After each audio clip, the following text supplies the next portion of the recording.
Great. Where am I? Here I am.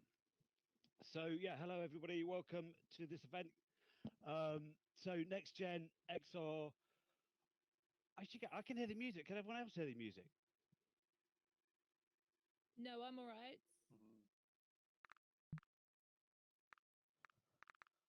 Maybe I'm just lucky. It's so weird. You were standing right by my ear when you said that. Okay, right, hold on a minute. Right, okay, that's better. Right, okay. So next gen XR was it's funded by the Arts Council, developing your own creative practice grant, which I managed to get just before COVID happened. So initially we started, we were going to kind of like create music in VR apps and then create an event. But because of COVID, post COVID, we had to do something in this space, and this is why we're here. Um, it's yeah, kind of cross-platform mixture of people involved, Mutiny Media, Platform B, ICSI, and the Arts Council are supporting it. Let me just get over here. Great. So yeah, the team is me, Andy Baker, who I've worked with on a few different kind of projects, all the interesting projects we've done at the Fusebox. Eleanor Watts has been helping out with 3D modeling, and Nats, do you want to introduce Yeah, yourself? sure. So I'm Nat Spada. I'm creative director and co-founder of Platform B. I'm also a digital media producer, radio presenter, and musician as well. Okay, so I run Mutiny Media. We're kind of involved in immersive kind of projects, R&D, documentary, mainly experimental kind of projects in digital media, based in the Fusebox in Brighton. And yeah, Cool. Platform B, So, nuts. so Platform B is Brighton's first youth-led radio station, and we launched in 2016 just online, and then we applied for an FM and DAB license, and we got that, and then we started launching on FM and DAB in 2018. Um, so we broadcast from multiple venues and recording studios and public spaces.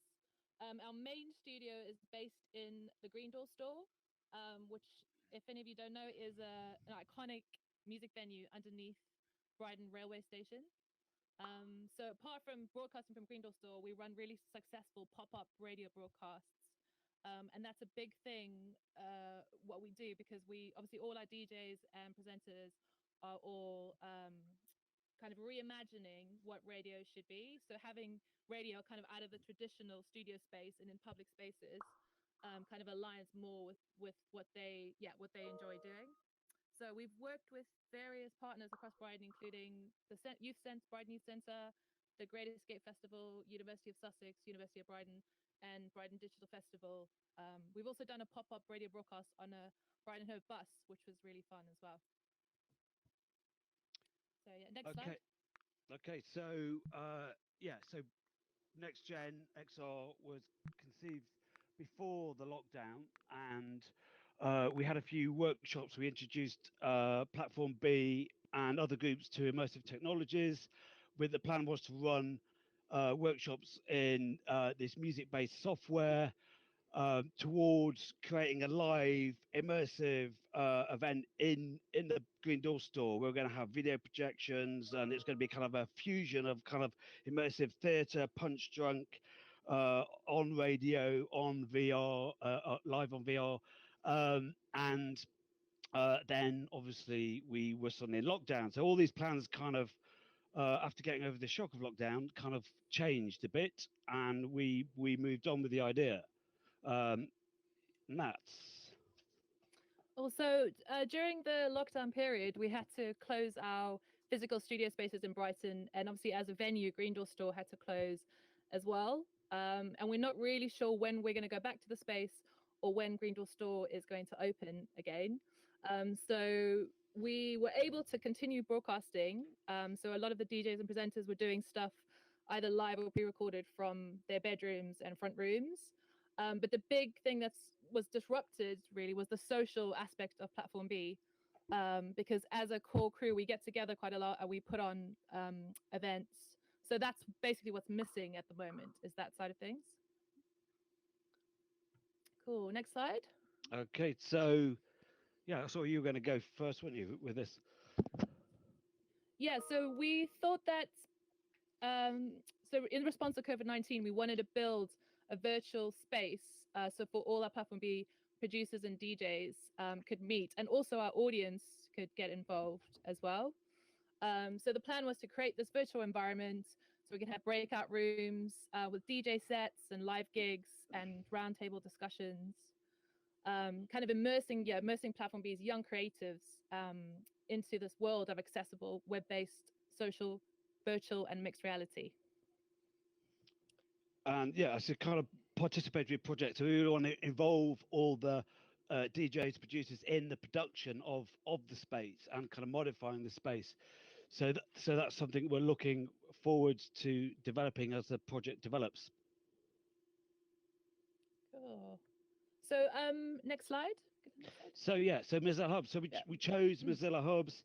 It's actually Daniel from Platform B suggested this platform, and good timing as it's kind of web-based VR, social VR, looking at other platforms. This is the only one which is truly universal and agnostic on all devices. So because it's web-based, it's also got a kind of easy to use editor, Spoke.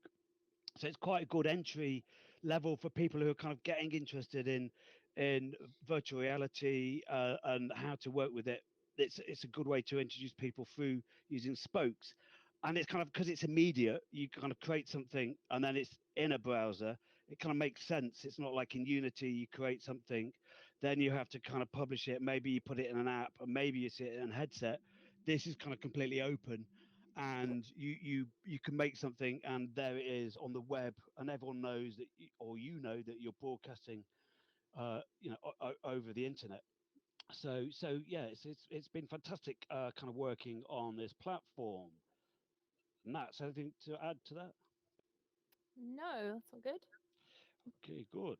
Green Door Store. So yeah, so Green Door Store, as I mentioned earlier, that's where our radio studio is based.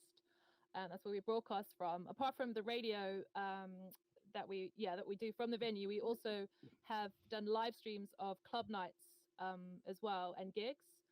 So the Green Door Store is a spiritual and physical home for Platform B, and we felt recreating this physical space would give our young creatives like a hook into the sort of still unfamiliar world of VR, because quite a few of them have never tried it before, and kind of just jumping off as a point of experimentation.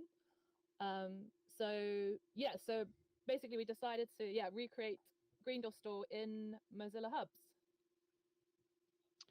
So that led to photogrammetry. So I managed to get access to the Green Door Store, and with my DSLR 60D 24mm lens, sort of photographing. I've looked at every angle of that club, that the stage 4 times. It's interesting process of taking lots and lots of photographs, trying to keep the same focal length, so taping off the lens. You take all the photos as high quality as possible, but then have to kind of reduce them later on, which then you take into reality capture. Out of reality capture, you get a mesh. So reality capture is this software which is free to use, and you pay for each mesh that you export, and then that goes into Blender, converted into a GLB file, which goes into Hubs. So the different, what's happened there? Okay, live room, bar area. We've got 2 live rooms. Okay, we have slightly different picture. There we go. Animation going on here. It's kind of work in progress. We've got another load of photographs, and we're going to kind of export. Take some time to export. Ellie did a bit of polishing of the space, which we'll go into later. And so, yeah, to work with a good 3D artist to kind of like help your photogrammetry, it's a nice process. And this is the bar area, so that's kind of live, the real version and the virtual version on the right. Cool. And the other thing to mention about Green Door Store. So thinking about like lockdown, obviously we could hold like virtual gigs in this space. But even when they open as a venue, they aren't going to be able to have kind of full capacity to what they usually would. So you could potentially have, some people would want to go and watch the gig live there, but then you could also have something going on in Mozilla Hubs in like in a virtual world. So, oh.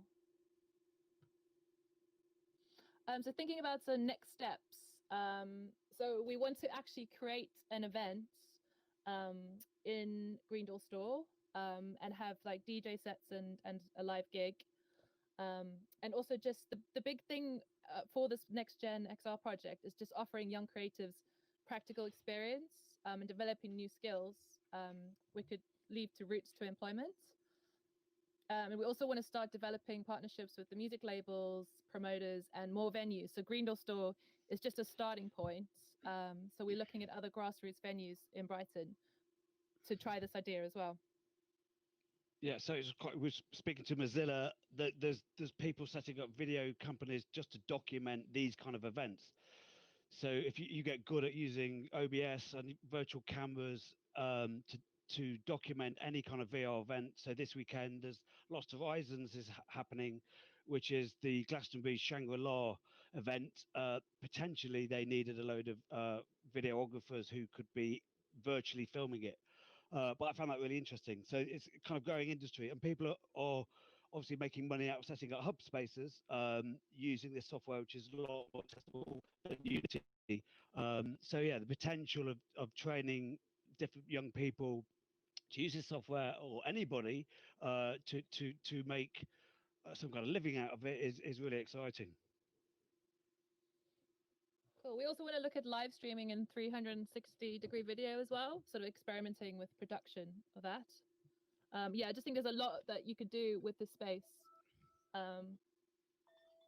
Virtually just creating like I said, really cool events. We've got our FM party coming up in October, so we're actually thinking of creating an event specifically for that in Mozilla Hubs. Okay, so thank you everybody. Me sharing my desktop here.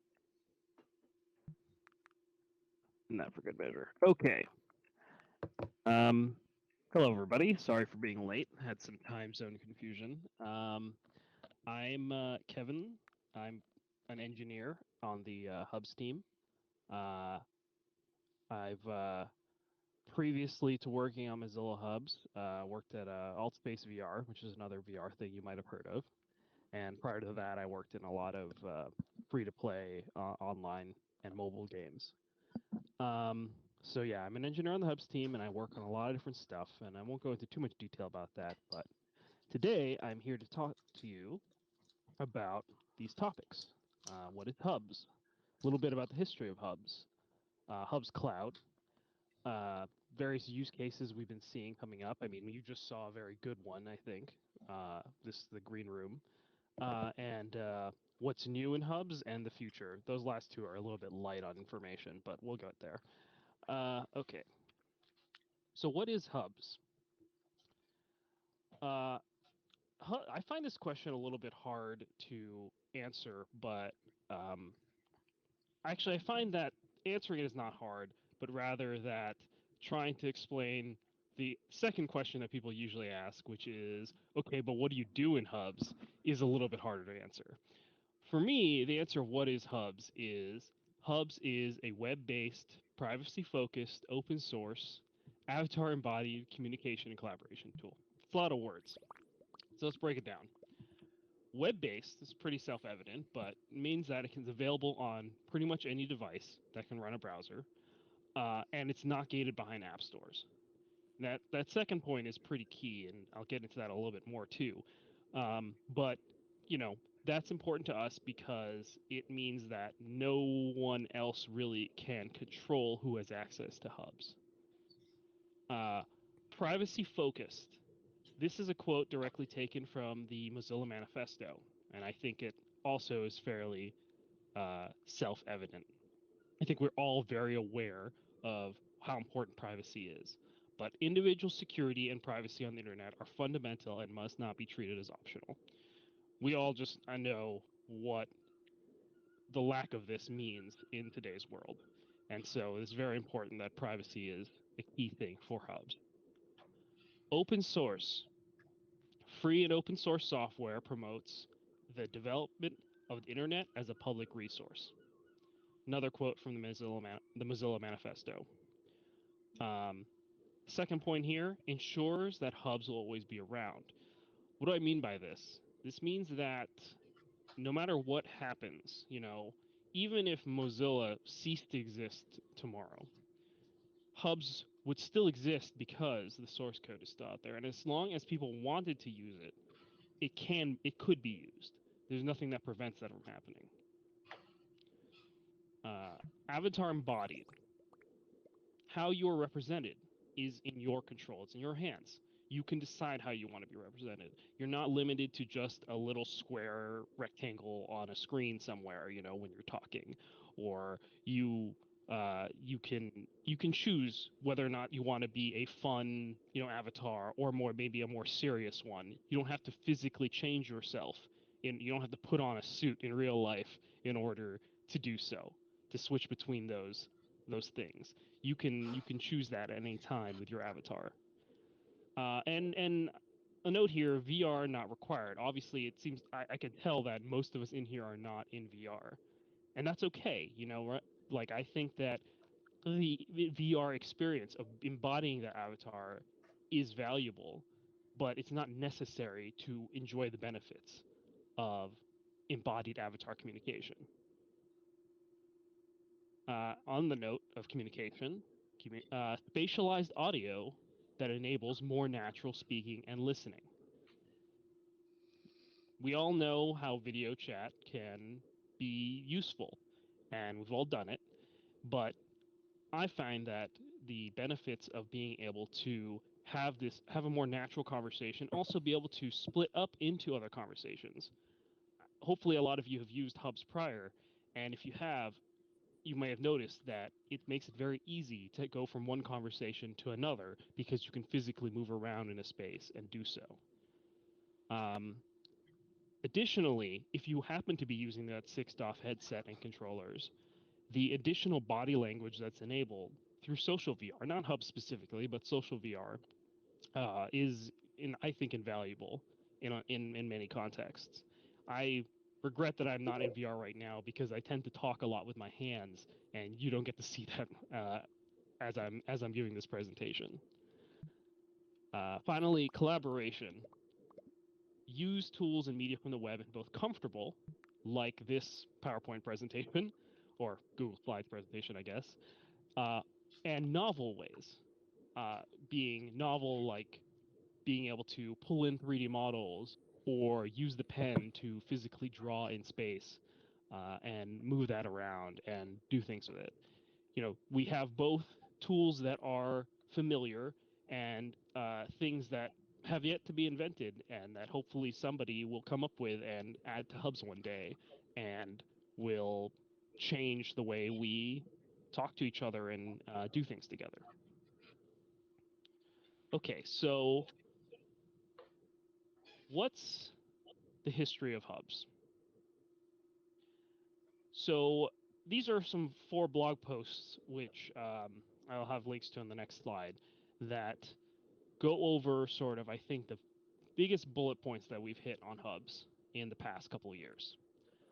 And the first, from left to right, the social MR team, as it was called, the social mixed reality team, first formed at Mozilla in September of 2017.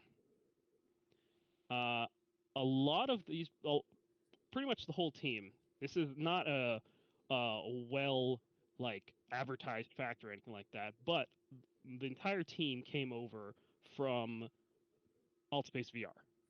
In that AltSpace, we had all been laid off from AltSpace VR, and we were trying to figure out what we were going to do next. And it turned out there was a spot at Mozilla to start this new project, which we didn't know what we were going to do at the time. We started this team, and we didn't know what we were going to build. We didn't know if it was going to be another Unity project like AltSpace VR. We didn't know if it was going to be web-based. Turns out we went that direction. But that's where it came from. Since then, we have added people from other social VR platforms who have come and worked on our project, including High Fidelity as a good example. So the second picture here, by April 2018, we released our first preview of Hubs. That was only 6 months after we formed the team, basically.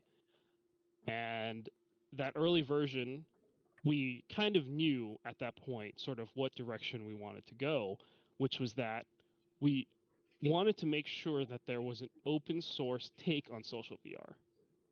I know personally one of the most frustrating things about having to leave AltSpace VR, or really when you have to leave any company that you've worked for, is that a lot of that, stuff that you've worked on for so long is no longer accessible to you.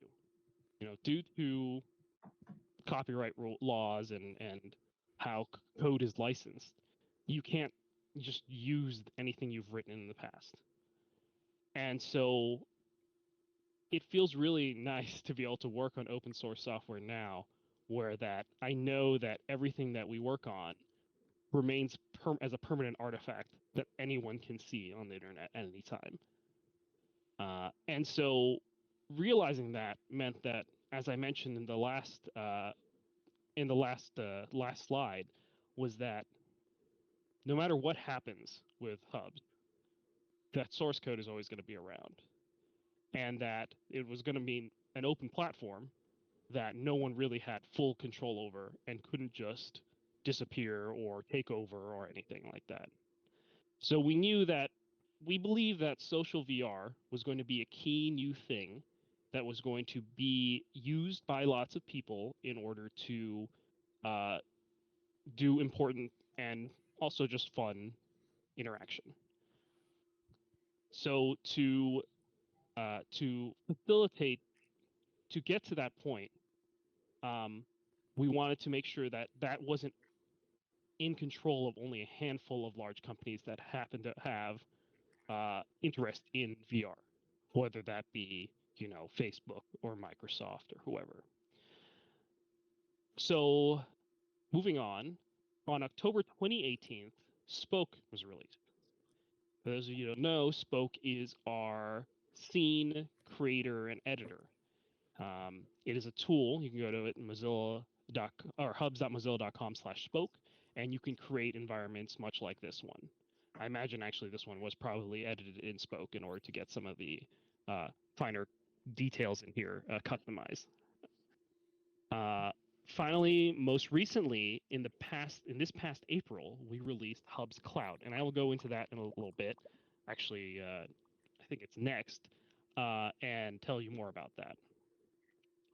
But here are some links. I'll share these slides out later so that you can get these links. But the key thing here, that's interesting, our manager, Greg Fodor, today is actually his last day on the team. He's going off to work on something new. But he wrote this fantastic history that goes really in depth into how the team was formed and sort of the ethos and why we did it. And that's at that Medium post at the bottom there. I don't want to get into it, but you should read that because it's very, very interesting and really tells you a lot about where the team came from. Okay, so Hubs Cloud. Hopefully everyone has heard about it, at least, but I will tell you a little bit more than you may know. So Hubs Cloud is our offering to allow individuals and organizations to host their entire own Hubs Cloud server stack. What that means is that, it allows you to, at the very minimum, it means that you get to use hubs in your own domain. So, instead of, for example, I'm not saying you guys need to do this or anything, but instead of going to this hubsmozilla.com, URL to go to this meetup, you could have, been going to brightonimmersivemeetup.com or something like that. Now, this is not a solution that's necessary for everybody, but it is a solution that exists. And so at minimum, it lets you use a custom URL. What does it mean beyond that, though? Well, it's your servers, so it's your rules. If data privacy is very important to you, and it is for a lot of people, we've been contacted by people in the medical field who they have to worry about medical privacy rules and laws. They have to have control of their data. This is true for a lot of schools too. They have to have control of their own data. And so they can't just rely on the fact that, oh, well, we're Mozilla and, you can trust us, which you can, but this ensures that your data, we have no access to your servers unless you explicitly give it to us. And that means your data is in control completely of your own. You can scale your servers to your needs. So whether like an event like this or a very small hangout with a couple people or hundreds or thousands of people, AWS will happily take your money and give you a server size that you can use. On that note, it should be noted that for AWS servers, Hubs does charge a small, I would say very nominal fee at this point, depending on the instance type per hour used. It's like, I think like 10 cents an hour or something if you look at the documentation for the larger instance type. And however, we do have other offerings like DigitalOcean, which is still sort of beta, but that currently does not have any pricing built into it for us. You still have to, you're just paying whatever DigitalOcean offers. Customize to your wants. You can customize your Hubs server with your own branding and use scenes and avatars specifically for your use case. So if you have a big meetup with lots and lots of people, you might want to have a lot of branded T-shirts like you might see at an actual conference or something like that, where all the avatars have your logo on them. You might have, you're going to have scenes like very much like this one right now, where you have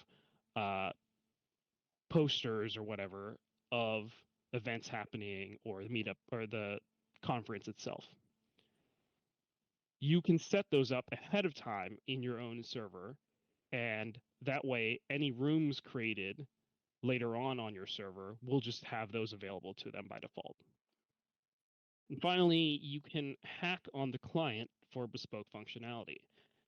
This is obviously a little bit more of an advanced thing, but we do see a lot of people who use their Hubs Cloud instances to either just try to modify the client in novel ways, trying to come up with clever things that we maybe could upstream into Hubs itself one day, or just modifying it to suit their purposes better. There's might be features that you don't want in your Hubs Cloud instance that you just want to take out, or perhaps there's custom things you want to do to add in. You can do that all using Hubs Cloud. All right, so use cases. Well, you already saw one. We'll get we'll get to that, but these are just a handful. Let me go back to this really quick. These are just a handful of what I found to be really interesting uses that I've seen. And it should be noted that I don't actually know all the uses of Hubs because we don't require or have any way really of knowing what people do in their own Hubs rooms, let alone their own Hubs Cloud instances. So this is sort of relied upon on users telling us that these things exist and that information sort of being shared. So this is not by any means comprehensive or taking into account all the different options that are out there. I have this link on this slide here at the bottom which is a fun room because it is a curated list of other rooms that have a variety of use cases. A lot of them tend towards sort of arts and culture related, but that's a really fun room to visit, and I recommend checking that out and looking at some of those other rooms that are linked in there. Okay, so this conferences. I said this a couple times about having conferences in VR. The IEEE VR Atlanta 2020 conference is notable because it was sort of the first one, and it was first because it actually happened before we officially released. They, in the beginning of March, had to cancel or decided that they couldn't do their actual conference in Atlanta. I think we all know why. If anything planned for March basically got thrown out the window. So they very quickly decided to move to an all digital format. And we were able to help them by providing hubs as sort of an additional level to their conference. Their conference was not exclusively in hubs, but it was used alongside of their main sort of offerings, which was going to be on Twitch and Slido.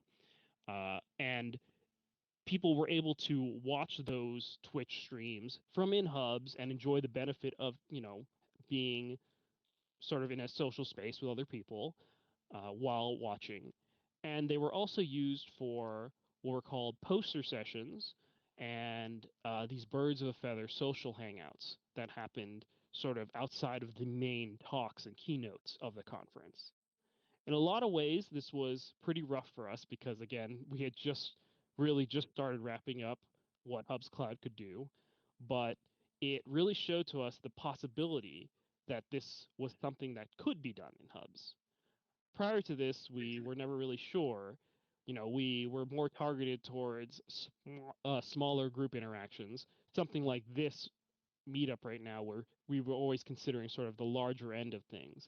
But by doing some clever resource management with the conferences, being able to say, okay, have multiple breakout rooms and things like that, we were able to have this conference and help out as being as part of it. Culture, really museums in general, have become also something very popular that people have been using hubs for.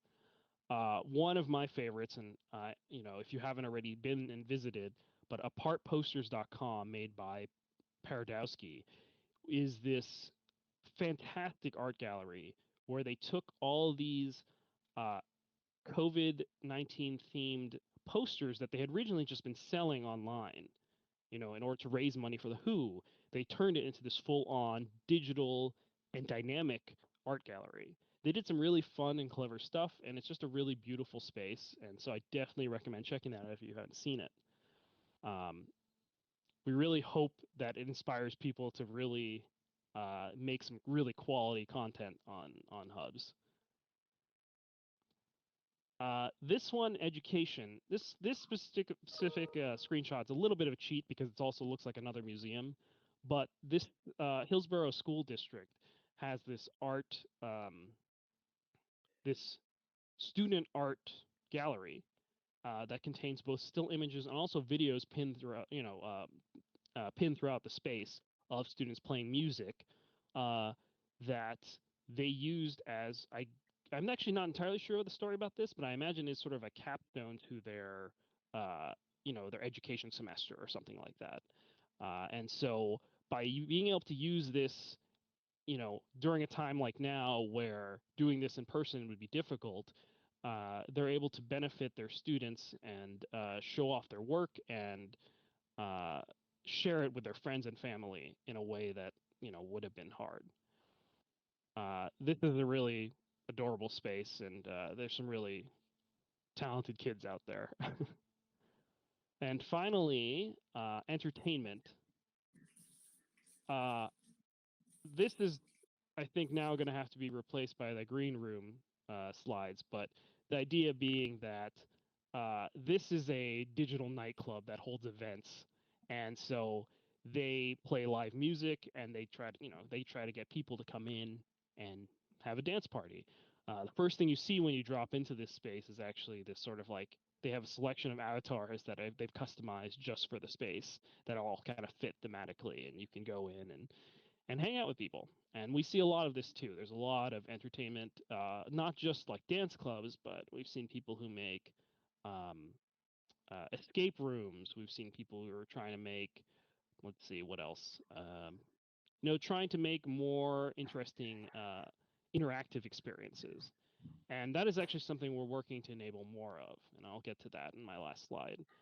So those are some just a wide, snapshot of a couple different use cases that we've been seeing sort of frequently coming up. So what's new in Hubs recently? Biggest thing is we've recently launched a new WebRTC server that actually will allow significantly more people to connect to a room than we've been able to support before. Now, this doesn't necessarily fix client-side constraints. I imagine if anyone's having audio issues, that tends to be more in the client-side related thing, rendering all these avatars and rendering the screen sharing stuff is very resource intensive. But the backend servers can support far more people than they have been able to before. Scrolling UV texture support is something that we added recently, which is very cool. Play the video again, but that's just textures. There's not actually any animation happening there, but the texture itself is animated.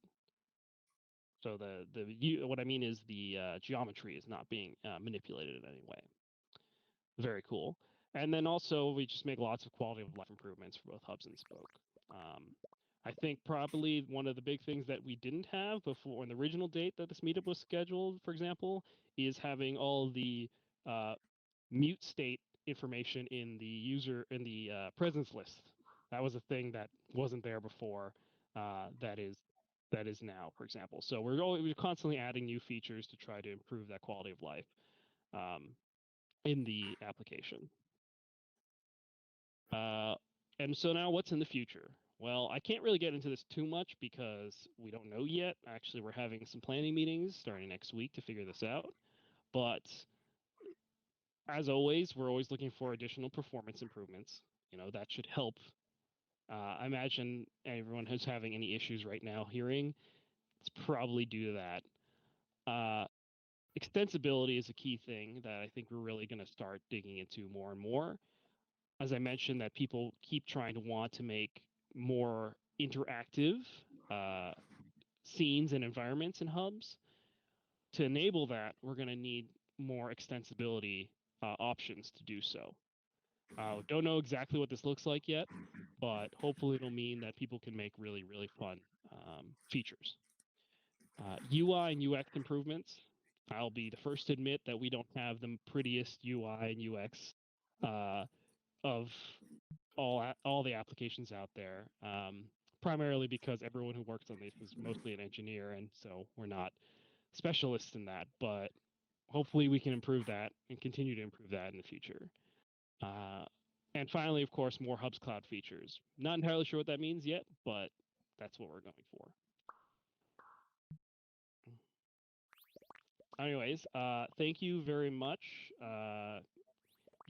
I highly recommend you join our Discord. That's the best way to get in touch with us if you have questions, and also just keep up to date with what's going on in Hubs. You can come say hi at our weekly Friday meetups. We're going to have one tomorrow, which will be at 11:30. So 11:30 Pacific time, which is going to be 6:30 p.m. GMT, if I'm doing the conversion right.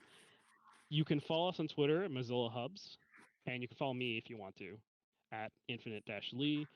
And that's pretty much it. Thank you very much.